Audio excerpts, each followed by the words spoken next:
12 and a half, get you a quarterback. I got them shits flying like spirals. I like my truth uncensored. And making the most out of it, man. Yeah. So much potential. You don't want to see this. Yes, sir. Yes, sir. But you tuned into the Uncensored Truth podcast with your brother, Oh God and Sam. Man, if you're listening on YouTube and you want to support the podcast, all we ask you to do two things, and it's free. Go ahead and hit the like button and make sure y'all share this video, if you can right now. Sam and Steve Harvey, man. Crazy. Yeah, man. NBC announced today that Melissa McCarthy, comedian, will replace Steve Harvey as its host of its unscripted series, Little Big Shots. Now, oh God, I don't know if you've seen Little Big Shots. I think I seen it in the hospital one time when my daughter was born or something like that. Little kids, they get on stage, they show their talents. He acts amazed. It's a cute show. Mm-hmm. It was cool, but he's being replaced with that. Now, a word came in from NBC's co-chairman saying Melissa's just an incredible performer, an incredible comedian. And he also says she will bring a completely fresh perspective to the show. Melissa is a strong creative force with her own ideas. Changes will be apparent. Paul Telegdy said to People Magazine, Now, an exact date for the show's return has not yet been announced. We all know that Steve Harvey was replaced just days after, it was officially announced that daytime talk show host Steve will end its run in June. Now, according to Variety, the writing was all on the wall for Steve when NBC cut a deal with Kelly Clarkson for a 1-hour talk show. The Kelly Clarkson Show is expected to launch in the fall and occupy the primetime daytime spot that Steve Harvey once held. Now, he's not losing all of his jobs. Fortunately, he will still stay on ABC's Family Feud and Celebrity Family Feud. Now, he hasn't really said much, but he did drop on Twitter this line: God has already lined up all the people in your path to get you to your dreams and your visions. All you have to do is get rid of the wrong ones. Oh, God, what's your thoughts on this, man? Now, we've been critical of Steve Harvey. We're fans of Steve Harvey, though. We watched his brother's grind from being a comedian, Steve Harvey show, to where he's at today. But we had some disagreements with him, and I think that they're going to continue. What's your thoughts on this, though? I think it's, I'm looking at this, man, and I'll get to this after this. But it's, I really don't know what to think of it. I kind of just, from the statement they gave, they wanted a different look. At this point, maybe he kind of got washed up and, they said a fresh approach or something like that. So that's pretty crazy, or it could be like, maybe he did something, to upset that particular network where they thought that their future didn't involve Steve Harvey, anymore. I don't know, what he did, but I don't like his approach recently. I like the old Steve Harvey better, to be honest. That's just my opinion, but I never watched his stuff like that to begin with, to be honest. But I know he did have Monique, on, and he had some pretty prominent guests on there, but we'll see. He's still keeping his Family Feud job. He's still doing what he has to do, and he did put a statement out there. It's really, he pretty much, was saying like, he's moving on, and is, obviously it's a little bit of bad blood there somewhere. Right. He's just not coming out, and saying it. But good luck to Steve moving forward, man. How you feel about that, though, man? You think there's something, a deeper underlying issue here? Well, when I seen it yesterday, I was hoping that it wasn't his health, because I thought that the show was doing well. Now, we didn't watch it. I know I personally didn't watch it, but the little clips that you saw seemed like it was doing its numbers and it deserved to continue to have its spot. So it was weird to me. I didn't know if his health was in order. I didn't know what was going on. And then you seen that he got replaced on the other show, and I was like, damn, maybe something underlying is going on with his health. I hope he's okay. That was my first reaction. Then I read it, and I was like, okay, this just seems like a situation where NBC and Steve Harvey just did not see eye to eye. He had to get let go for whatever reason. And although, this is an opportunity that happens, he still has his jobs at ABC. This is what we have to be careful of, even though, we have a heightened amount of respect. Now, he said something to Monique, like, you got to be careful. You can't say this. You can't say that.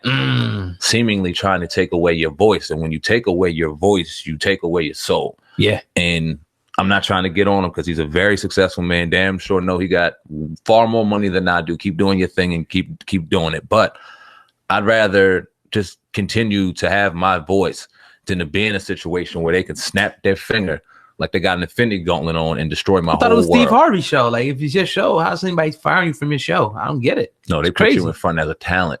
Right. Period. Yeah. You now, Steve Harvey, or whoever else is in that position, now are just talent on this network, and we can cut that like that. He can make his own show.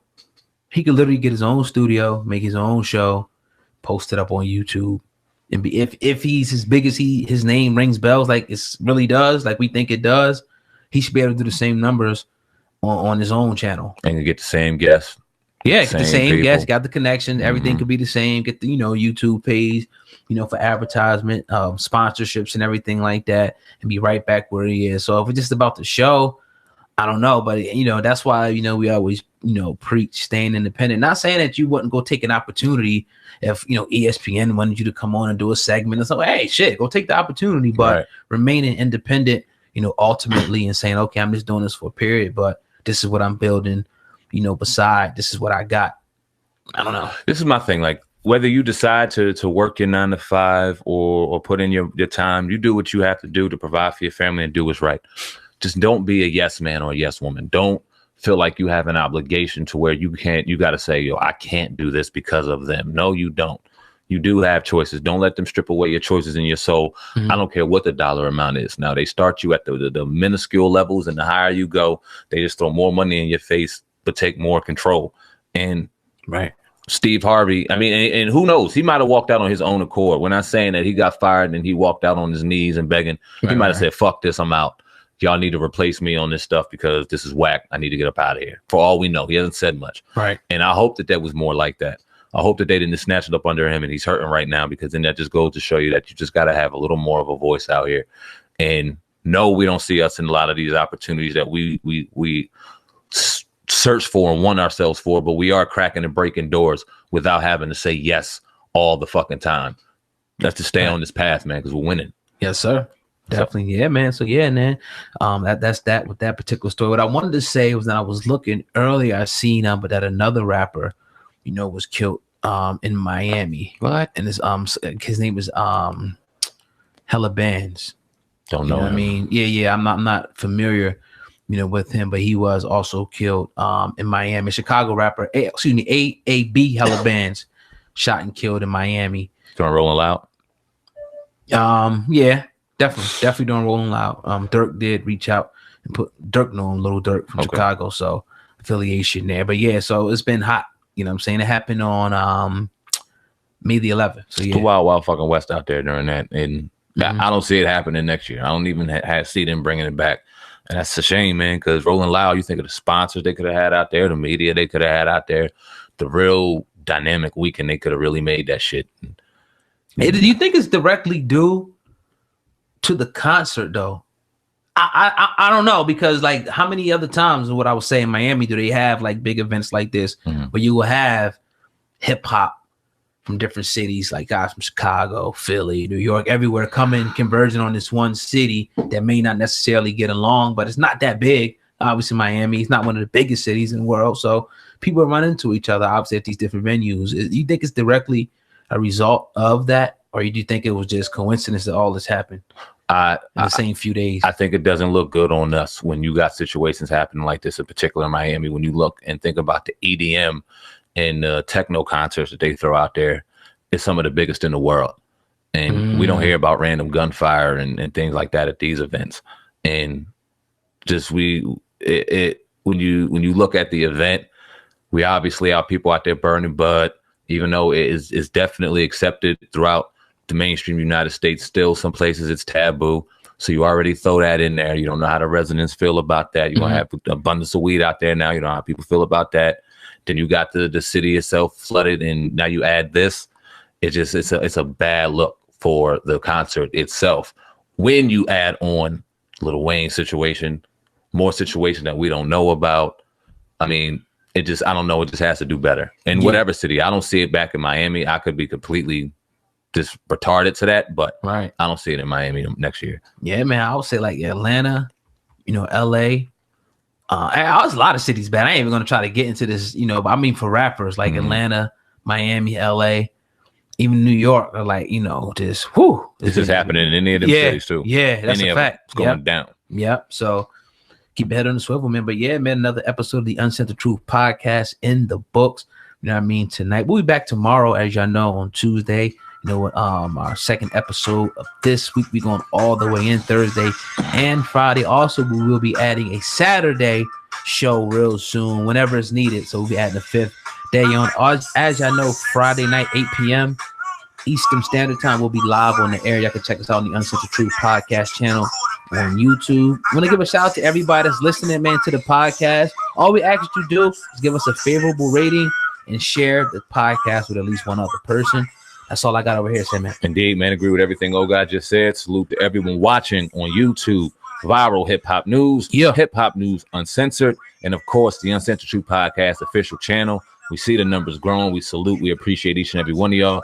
We'll be back tomorrow evening, Tuesday, for another episode 163. If I'm not mistaken, it's 162. Man, we putting in work, man. Salute to everyone that watches, listens, subscribes, engages in the content. We out of here, man. Yeah. Peace.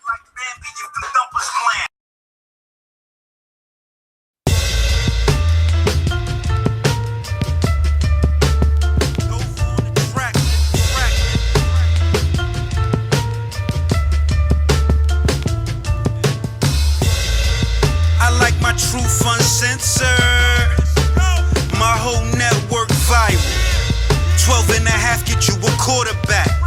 I got them shits flying like spirals. I like my truth uncensored, my whole network viral. 12 and a half get you a quarterback. I got them shits flying like spirals. You're now tuned into the greatest. Motherfucker, you ain't never lie. If them people watching us like YouTube, then tell them motherfuckers